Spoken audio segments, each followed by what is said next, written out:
हरे कृष्णा ओम अज्ञानतिमिरान्धस्य ज्ञानाञ्जनशलाकया चक्षुरुन्मिलितं येन तस्मै श्री गुरुवे नमः। नमः ओम विष्णुपादाय कृष्णपृष्ठाय भूतले श्रीमते भक्ति वेदांत स्वामिनिति नामिने। नमस्ते सारस्वते देवे गौरवाणी प्रचारिणे निर्विशेष शून्यवादी पाश्चात्यादेशतारिणे। जय श्री कृष्ण चैतन्य प्रभु नित्यानंद श्री अद्वैत गदाधर श्रीवासादि गौर भक्त वृंद।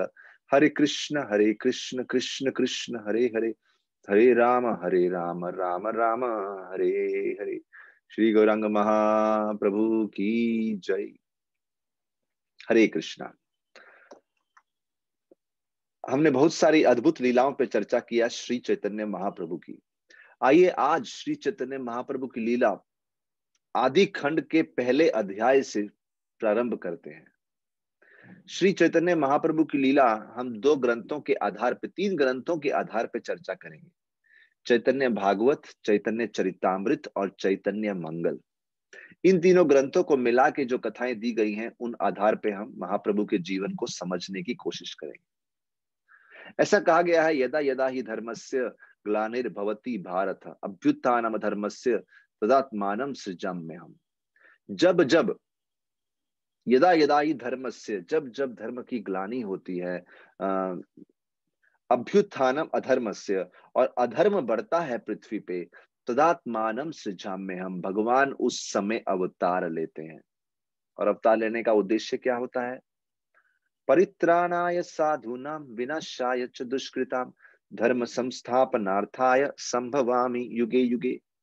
साधुओं की यानी भगवान के भक्तों की रक्षा करने के लिए, परित्राणाय, विनाशाय च दुष्कृताम, और जो दुष्कृति हैं, बुरे कर्म करने वाले लोग हैं, उनका विनाश करने के लिए, और धर्म संस्थापनार्थाय, और धर्म की रक्षा करने के लिए, धर्म की स्थापना करने के लिए, संभवामि युगे युगे, भगवान अलग अलग युग में प्रकट होते हैं, कहीं विभिन्न अवतारों में। इसी बात को मद्देनजर रखते हुए शास्त्रों में कलयुग की बहुत प्रशंसा की गई है, क्योंकि सभी अवतार अति श्रेष्ठ हैं, लेकिन सबसे दयालु अवतार, सबसे करुणामय अवतार, महावदन्याय अवतार कौन है? साक्षात श्री चैतन्य महाप्रभु। और इस बात को ध्यान में रखते हुए बड़ा सुंदर श्लोक आता है, कलियुग धर्म है हरि संकीर्तन एतद अर्थे अवतीर्ण श्री सची नंदन। कलियुग धर्म है, कलयुग में जो सबसे प्रमुख धर्म है, सबसे बड़ा आश्रय है, वो हरि संकीर्तन। हरे कृष्णा कृष्ण कृष्ण हरे हरे, हरे राम राम राम हरे हरे। हरे कृष्ण महामंत्र का जो कीर्तन है, ये कलयुग का धर्म है। एतद अर्थे अवतीर्ण, और इसी लक्ष्य को पूर्ण करने के लिए अवतीर्ण भगवान आते हैं। किस रूप में? श्री सची नंदन, शची माता के गर्भ से प्रकट होते हैं, शची माता के पुत्र बन के आते हैं। और इसी बात को ध्यान में रखते हुए बड़ा सुंदर जो आया है श्लोक, कृष्ण वर्णम त्विषा कृष्णम सांगो पांगास्त्र पार्षदम यज्ञ संकीर्तन प्राय यजंती ही सुमेधश। और सुमेधश जो अति बुद्धिशाली व्यक्ति है, बुद्धिमान व्यक्ति है। देखिए, हर किसी के जीवन में बुद्धि की अलग डेफिनेशन होती है। अगर किसी से पूछेंगे इंटेलिजेंट व्यक्ति कौन होता है, तो हर किसी की अलग परिभाषा है, इंटेलिजेंट कौन है। लेकिन महाभारत के हिसाब से इंटेलिजेंट कौन है, या फिर महाभारत गीता भागवत के हिसाब से इंटेलिजेंट कौन है? बड़ा सुंदर श्लोक आया है, कृष्ण वर्णम त्विषा कृष्णम। जो साक्षात श्री चैतन्य महाप्रभु की उपासना करता है, उनके पार्षदों सहित। और महाप्रभु किस कार्य में संलग्न है? यज्ञ संकीर्तन प्रायः, जो लगातार संकीर्तन, कृष्ण संकीर्तन में संलग्न है। यजंती ही सुमेधस, सुमेधस जो अति बुद्धिशाली व्यक्ति है, वो उन भगवान की सेवा करता है, उपासना करता है। इसी बात को ध्यान में रखते हुए आइए वर्णन करते हैं डिटेल में महाप्रभु के अवतार का, महाप्रभु के जन्म का। अभी हुआ क्या, कलियुगे संकीर्तन धर्म पाली बारे, अवतीर्ण हैला प्रभु सर्व परि करे। जब भगवान अवतार लेते हैं तो अपने पार्षदों को साथ में लेके आते हैं। प्रभुर आज्ञाए आगे सर्व परिकर, और श्री चैतन्य महाप्रभु की आज्ञा से उनके पार्षद, उनके एसोसिएट्स, उनके संगीगण श्री चैतन्य महाप्रभु के अवतरण होने से पहले ही प्रकट हो जाते हैं। जन्म लभी लेन सबे मनुष्य भीतर, सभी मनुष्य कुल में जन्म लेते हैं, मनुष्य समाज में जन्म लेते हैं। कौन कौन जन्म लेता है, की अनंत की शिव विरिंची ऋषिगण, ब्रह्मा जी स्वयं, शिव जी स्वयं, अनंत स्वयं, अनंत शेष, और कई सारे ऋषिगण, और साथ ही साथ यत अवतारेर पार्षद आप्त गण, वो सब पार्षद भगवान के पिछले कई अवतारों में उनकी सेवा किए, वो सभी पार्षद महान भक्त के रूप में श्री चैतन्य महाप्रभु के अवतरण से पहले प्रकट हो गए। किसी को मालूम नहीं था कौन से देवता कहां प्रकट हुए हैं, केवल साक्षात गौरांग महाप्रभु को ही मालूम था जो जो जहां जन्म लिया है ये कौन कौन सा देवता है। क्योंकि तो एक तो वो सब देवता साधारण मनुष्य का रूप लेके जन्म हुए थे। कारो जन्म नवद्वीपे कारो चाटी ग्रामे, केहराढ़े ओड्र देश श्री हटे पश्चिमे। अभी देखिए बंगाल में कई सारे स्थान थे, कुछ ओडिशा में स्थान थे जहां पे इन भक्तों का जन्म हुआ। कारो जन्मे नवद्वीपे, कुछ लोग कोर जो स्थान था महाप्रभु की लीला का नवद्वीप, वहां पे जन्म लिए। कारो जन्मे नवद्वीपे कारो चाटी ग्रामे, और कुछ लोग उसके पास में एक दूसरा स्थान था चाट्टग्राम, वहां पे जन्म लिए। कुछ लोग राढ़देश में जन्म लिए, कुछ लोग ओडिशा में, और कुछ लोग श्रीहट। ये बहुत सारे स्थान थे बंगाल, बांग्लादेश, ओडिशा के क्षेत्र में। वहां पे अलग अलग जगह पे ये देवता और बड़े बड़े महान हस्तियां महाप्रभु के आने से पहले जन्म ले लिए। और कुछ लोग पश्चिमी दिशा में, कुछ लोग पूर्व दिशा में जन्म लिए। नाना स्थाने अवतीर्ण हैला भक्त गण, नवद्वीपे आसी हैला सबार मिलन। और ये सब भक्त जो अलग अलग जगह पे जन्म लिए थे, धीरे धीरे समय के साथ, काल के प्रभाव के साथ, जब महाप्रभु का जन्म और उनकी लीला का समय नजदीक आ रहा था, ये सब माइग्रेट हो गए, धीरे धीरे सब नवद्वीप पहुंच गए। और मैक्सिमम वैष्णव तो नवद्वीप में ही जन्म लिए थे, लेकिन कुछ कुछ पार्षद दूसरी जगह जन्म लिए थे, वो भी काल के प्रभाव से वहां पे आ गए। किसी को मालूम नहीं इतने बड़े बड़े भक्त नवद्वीप में क्यों एकत्र हो रहे हैं, समय के प्रभाव से सबको मालूम नहीं यहाँ पे एक बहुत महत्वपूर्ण लीला होने वाली है। बोलते हैं विशेष रूप से नवद्वीप में महाप्रभु के कुछ विशेष भक्त थे जिनका नाम था श्रीवास पंडित और उनके भाई श्रीराम पंडित। ऐसे कई महान भक्त थे और उनके साथ एक वैद्य हो गए जिनका नाम था मुरारी गुप्त।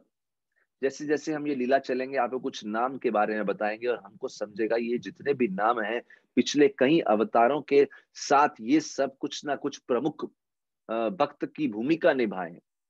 जिससे पहले कई लीलाओं में भगवान के साथ नारद मुनि ने साथ दिया है, वो नारद मुनि श्रीवास पंडित के रूप में जन्म लिए।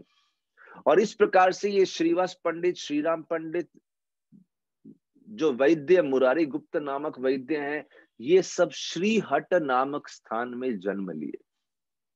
साथ ही साथ आगे वर्णन आता है एक भक्त का पुंडरीक विद्यानिधि, और ऐसे कई भक्त जो चट्टग्राम में वर्णन किए, और हरिदास ठाकुर जैसे नाम के भक्त बुढ़ान में जन्म लिए। और सबसे महत्वपूर्ण पार्षद महाप्रभु के जो नित्यानंद प्रभु थे, वो एक चक्र में जन्म लिए। ऐसा करके बंगाल के अलग अलग प्रांत थे जहां पे ये सब प्रकट हो गए। अभी जब नित्यानंद प्रभु के जन्म की बात आती है, हम देखते हैं नित्यानंद प्रभु कौन है। जब राम जी प्रकट हुए तो साथ में लक्ष्मण जी आए। जब कृष्ण जी प्रकट हुए तो साथ में बलराम जी आए।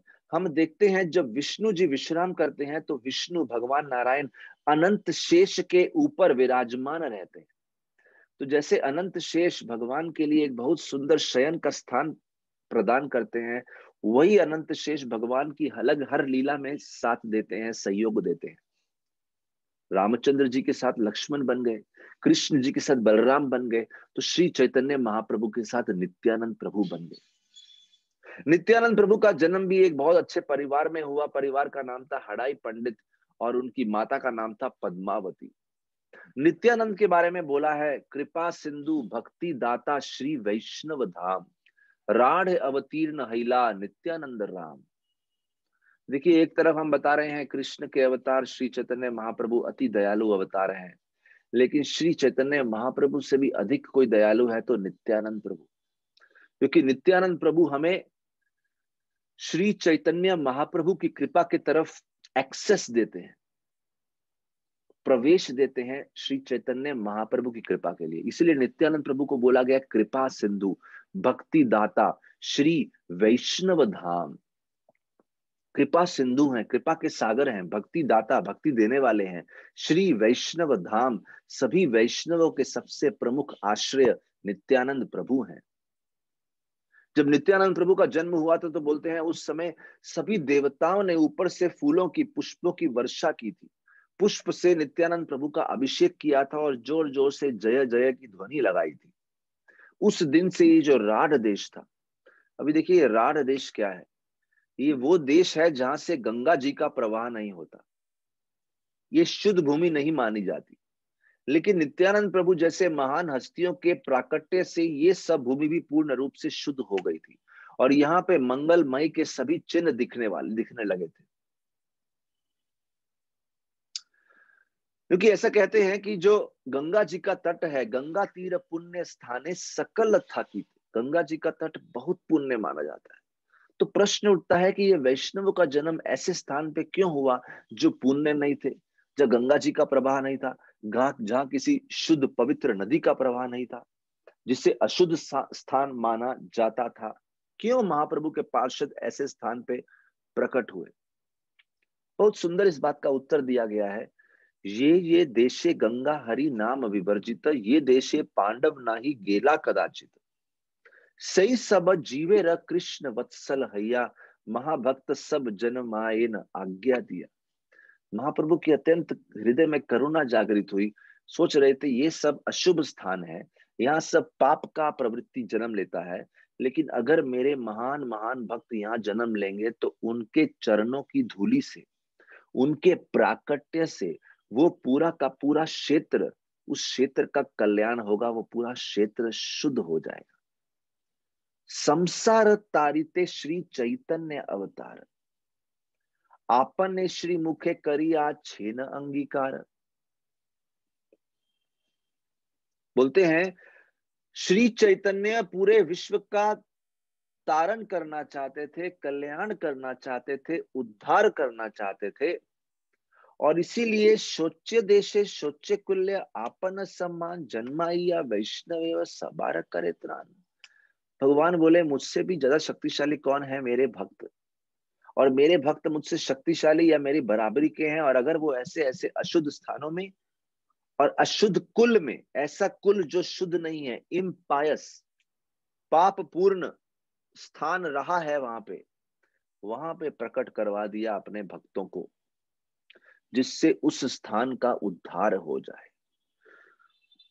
क्योंकि ऐसा कहते हैं, ये स्थाने वैष्णव गण करे न विजय, सही स्थाने हई अति पुण्य तीर्थमय।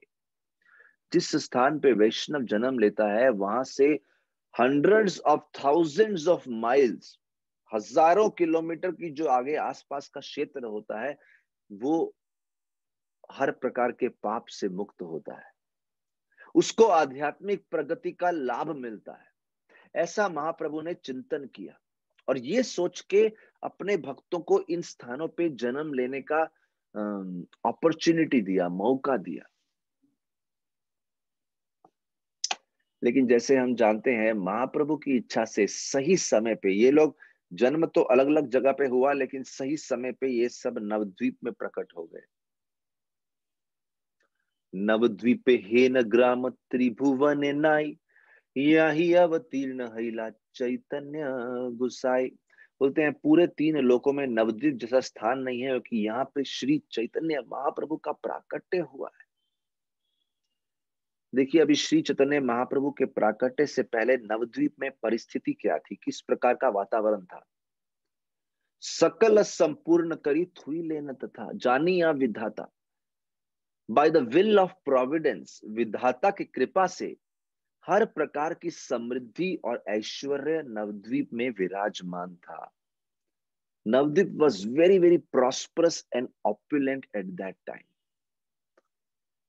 किस प्रकार की समृद्धि थी, अभी देखिए एक एक करके वर्णन करते हैं उसका, कैसी समृद्धि नवद्वीप में थी। बोलते हैं नवद्वीप की संपत्ति को, समृद्धि को वर्णन करना बहुत कठिन है, इतनी ज्यादा समृद्धि थी। बोले नवद्वीप के गंगा के तट पे एक नहीं बहुत सारे स्नान के घाट बनाए गए थे, और एक एक घाट पे 1 लाख लोग प्रतिदिन स्नान करते थे। सोचिए कितने तीर्थ यात्री वहां पे आते होंगे, कितने निवासी वहां पे आते होंगे उस जगह का लाभ लेने के लिए। ये तो गंगा जी के तट की समृद्धि हो गई। साथ ही साथ बोलते हैं उस नवद्वीप में ऐसी समृद्धि थी कि मां सरस्वती की बहुत कृपा थी। सरस्वती का दृष्टि पड़ने से, सरस्वती के नेत्रों के दृष्टि पड़ने से उस जगह के लोग बहुत बड़े बड़े पंडित थे, बहुत एक्सपर्ट थे। शास्त्र एक बार पढ़ लेते तो पूरा स्मरण हो जाता। बोले हंड्रेड्स एंड थाउजेंड्स, हजारों हजारों हजारों की मात्रा में छोटे बच्चे, युवा और वृद्ध, हर उम्र के लोग शास्त्रों में एक्सपर्ट थे। और साथ ही साथ शास्त्रों में एक्सपर्ट थे, सरस्वती कृपा थी। लेकिन प्रॉब्लम क्या होता है, जब बहुत शास्त्र पढ़ लो, पंडित हो जाओ, तो साथ में अहंकार आ जाता है। वो सब बहुत अहंकार बन गए, बहुत ही अहंकार में चले गए थे। बोलते हैं ऐसा अहंकार था कि एक छोटा छोटा बच्चा भी अपने शिक्षक को चुनौती देता था, चैलेंज करता था। Very interesting. जो टीचर हमें ज्ञान देते हैं, ज्ञान लेने के बाद हम इतने बड़े हो जाते हैं कि अपने टीचर को ही चुनौती देने लगते हैं। ये प्राइड का लक्षण है। बहुत सारे लोग अलग अलग क्षेत्र से, अलग अलग देश से नवद्वीप में शास्त्र पढ़ने आते थे, क्योंकि ऐसे उत्तम यूनिवर्सिटी, नवद्वीप यूनिवर्सिटी बहुत फेमस थी। वहां पे जो पढ़ेगा उसको शास्त्र के प्रति रुचि उत्पन्न हो जाएगी, चाहे वो संस्कृत हो या किसी भी प्रकार का पांडित्य हो, उसमें रुचि उत्पन्न हो जाएगी। और क्योंकि इतने सारे लोग नवद्वीप आते थे, इसलिए नवद्वीप में कितने विद्यार्थी हैं उसका गणना करना मुश्किल था। अरे विद्यार्थी तो छोड़ो, कितने शिक्षक हैं उसका भी गणना करना मुश्किल था। इतने सारे शिक्षक हुआ करते थे उन दिनों बंगाल के नवद्वीप क्षेत्र में। ये तो सरस्वती कृपा हो गई। तो हमने देखा गंगा जी की तट पे इतनी समृद्धि है, फिर सरस्वती जी की कृपा है, उसके साथ ही साथ लक्ष्मी की भरपूर कृपा थी। नवद्वीप के लोग बहुत अमीर थे, बहुत धनी थे।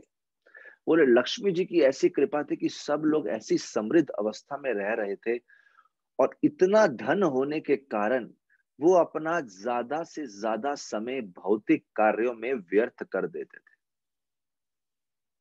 कृष्ण राम भक्ति शून्य सकल संसार, प्रथम कालिते हैले भविष्य आचार। और बोलते हैं पूरा जो विश्व कृष्ण और बलराम की भक्ति से शून्य हो रहा था। कलयुग के लक्षण अच्छे से दिख रहे थे कि कलयुग पूर्ण रूप से प्रारंभ हो चुका है। और ऐसा अभी कलयुग का प्रारंभ ही है, प्रथम कलित है, क्योंकि ये कलयुग की प्रथम संध्या चल रही है, जिसमें ये सब लीला हुई आज से 500 वर्ष पूर्व। धर्म कर्म लोक सबे अई मात्र जन। और क्योंकि सरस्वती और लक्ष्मी की इतनी कृपा थी, उसकी वजह से ऐसा घमंड हो गया, ऐसा अहंकार हो गया कि धर्म कर्म लोक सबे यही मात्र जन। लोगों के लिए धर्म की परिभाषा क्या थी, ज्यादा से ज्यादा कुछ कर्म कांड जिससे भौतिक इच्छाएं पूर्ण हो जाए। धर्म यानी उतना कि भौतिक इच्छा पूर्ण हो जाए, अच्छा शरीर मिल जाए, सौंदर्य मिल जाए, धन मिल जाए, अच्छा परिवार बन जाए, अच्छी विद्या मिल जाए, बस धर्म उतना ही। मंगला चंडीर गीते करे जागरण।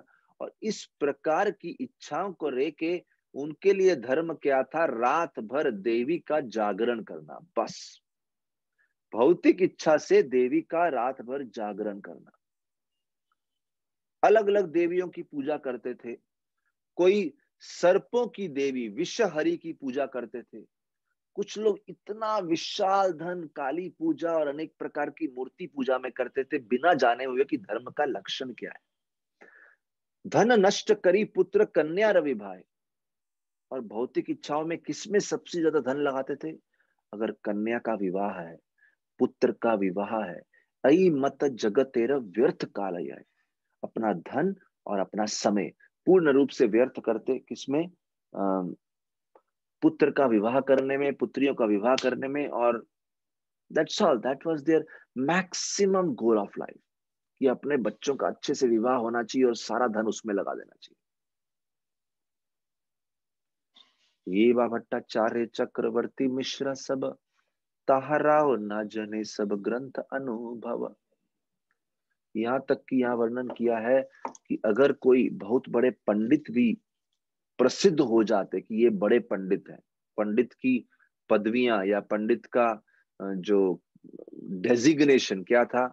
ये भट्टाचार्य है, ये चक्रवर्ती है, ये मिश्रा है। ऐसे बड़े बड़े नाम वाले पंडित भी शास्त्रों का कुछ सार मालूम नहीं था। तो गंगा में स्नान करते हैं, लक्ष्मी कृपा है, सरस्वती कृपा है, जीवन व्यर्थ कर रहे हैं, पैसा व्यर्थ कर रहे हैं। और जो पंडित ब्राह्मण बन के भी बैठे हैं, जो ब्राह्मण बड़ा बड़ा पदवी लेके बैठे हैं, बड़ा बड़ा नाम लेके बैठे हैं, उनको भी शास्त्रों के सार के बारे में कुछ मालूम नहीं था। ऐसी कलयुग की दुखद स्थिति हो गई थी। शास्त्र पढ़ाए सब ही कर्म करे, श्रोतार सहित यम पाशे डूबी मरे। और अगर शास्त्र, जो शिक्षक लोग थे वो शास्त्र पढ़ाते तो थे, शास्त्र स्टूडेंट्स को पढ़ाते थे जैसे इनसे अच्छा कोई शिक्षक ही ना हो। लेकिन वो शिक्षक भी शास्त्र पढ़ाने के बाद सभी कार्य शास्त्र के विरुद्ध ही करते थे, शास्त्र की गहराई को समझे नहीं थे।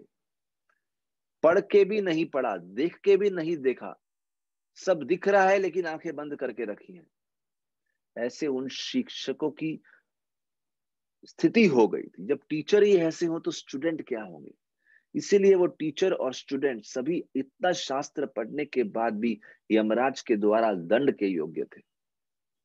उन्होंने कभी शास्त्रों का सार, जो नाम संकीर्तन है, कलयुग में सबसे उत्तम धर्म है नाम, भगवान के नाम का कीर्तन करना, इसके बारे में किसी ने कभी अपनी क्लास में नहीं पढ़ाया। उनका केवल यही काम था, दूसरों की निंदा करना और कभी किसी की प्रशंसा नहीं करना, महिमा गान नहीं करना, यही उनका काम था बस। That was the goal of life. शिक्षा देंगे, शास्त्र पढ़ाएंगे, दूसरों की निंदा करेंगे, कोई स्तुति नहीं करेगा, नाम कीर्तन का तो कुछ बात ही नहीं।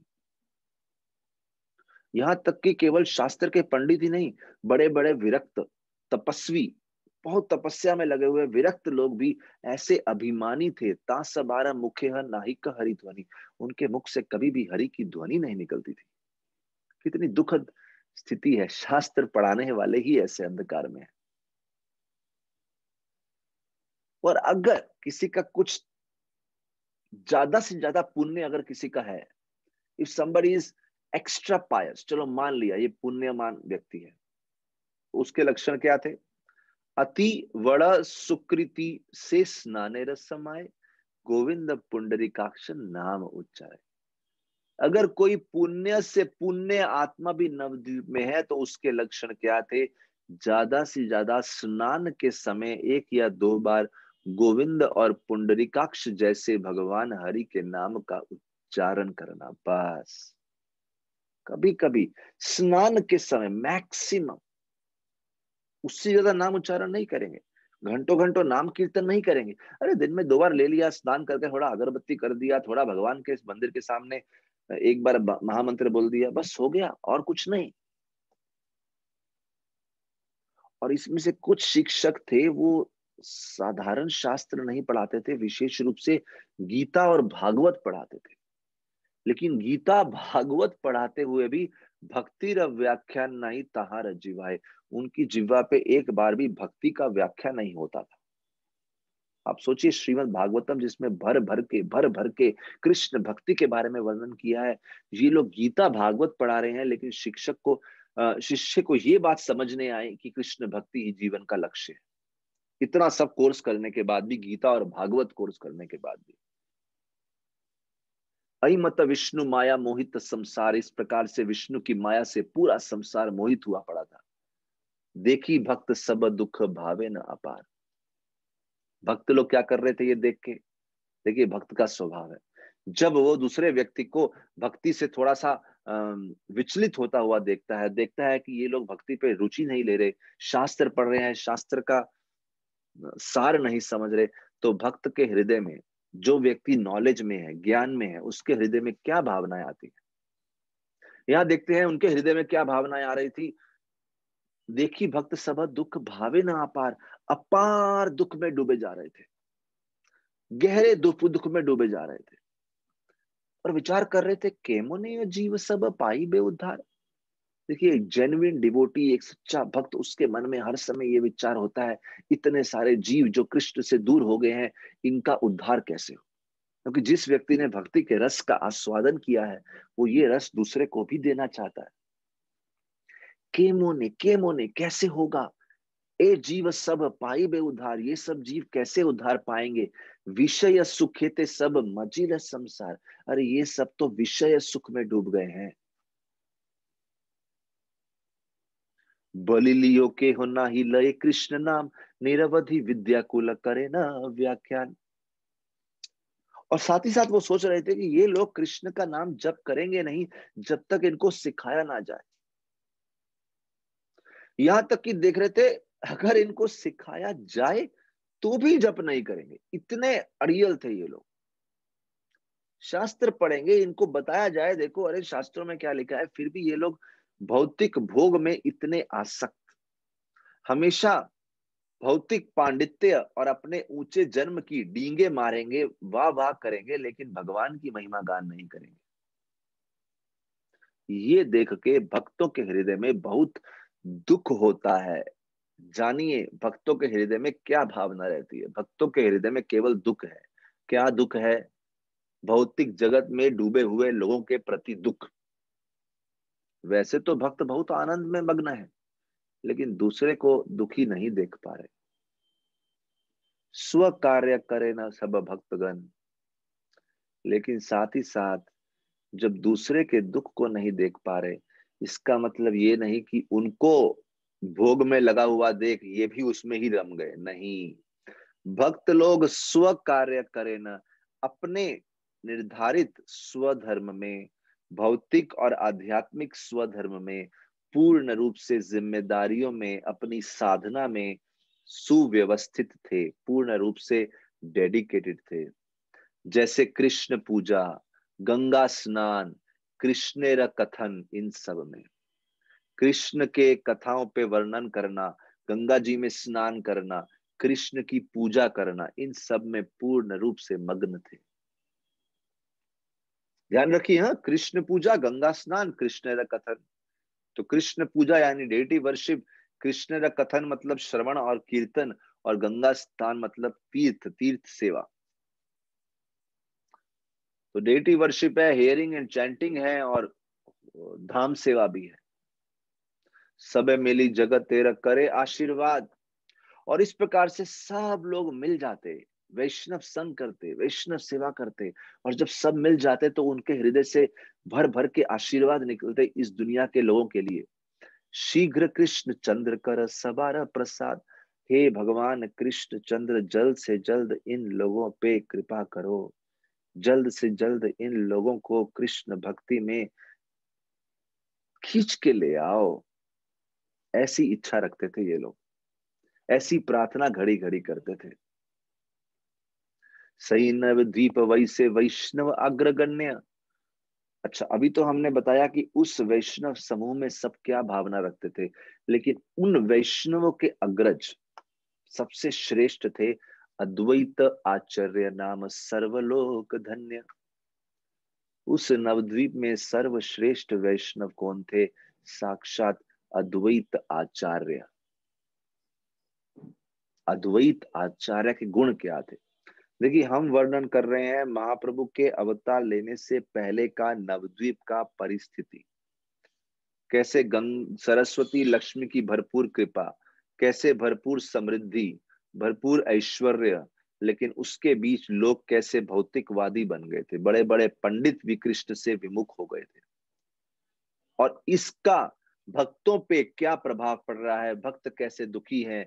और उन सब में जो सबसे अग्रज भक्त हैं वो है अद्वैत आचार्य, जो कृष्ण भक्ति के तत्वों को समझाने के लिए अति निपुण थे। ज्ञान और वैराग्य के साथ भक्ति को कैसे प्रस्तुत करना है, उसमें सबसे प्रमुख गुरु थे वैष्णवों की सभा के।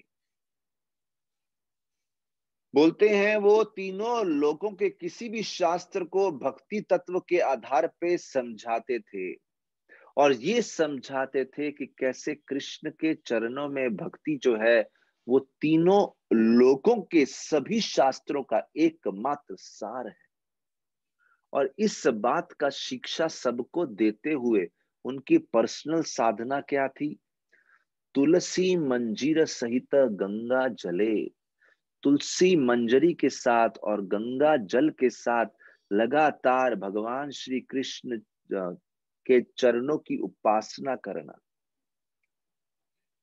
तुलसी मंजरी और गंगा जल के साथ, और साथ ही साथ भगवान का नाम पुकारना। देखिए, अद्वैत आचार्य को भगवत कृपा कैसे प्राप्त हुई? उन्होंने अपने शालिग्राम जी की पूजा करी भरपूर तुलसी मंजरी और गंगा जल के साथ, और हुंकार करय कृष्ण आवेशेर तेज, ये ध्वनि ब्रह्मांड भेदी वैकुंठ भेज। और ऐसा हुंकार, ऐसा गर्जना करी कृष्ण नाम की। अद्वैत आचार्य ने एक सिंह के समान गर्जना करी। कृष्ण आवेशेर तेजे, कृष्ण को पुकारा, निमंत्रण दिया, आइए कृपया और पृथ्वी पे अवतार लीजिए। ये ध्वनि ब्रह्मांडेर भेदी, ऐसी पुकार थी कृष्ण नाम की, वो ब्रह्मांड को भेदती हुई वैकुंठ तक पहुंच गई। श्री कृष्ण के चरणों तक पहुंच गई। वो आमंत्रण, वो निवेदन, ये प्रेमेर हुंकार सुनिया कृष्ण नाथ, भक्ति वशे आपने ये हैला साक्षात। अरे पुकारिए, भगवान को पुकारिए, सुनिए अद्वैत आचार्य ने कैसे पुकारा। ऐसा पुकारा, ऐसा हुंकार, ये प्रेमेर हुंकार सुनिया कृष्ण नाथ। जैसे ही साक्षात कृष्ण भगवान ने ये ध्वनि को सुना, उनके कानों में ये पुकार प्रवेश करी। भक्ति वशे आपने ये हैला साक्षात। अद्वैत आचार्य की पुकार सुन के श्री कृष्ण अद्वैत आचार्य की भक्ति के वश में आ गए और रोक नहीं पाए, और उन्होंने ठान लिया कि हम जल्द ही नवद्वीप पे अवतार लेंगे। आइए देखते हैं श्री चैतन्य महाप्रभु नवद्वीप पे कैसे अवतरित हुए। अपने कल के एपिसोड में आज की कथा को यहीं विराम देते हैं। श्री गौरांग महाप्रभु की जय, श्रील प्रभुपाद की जय, समवेत भक्त वृंद की जय। हरि बोल।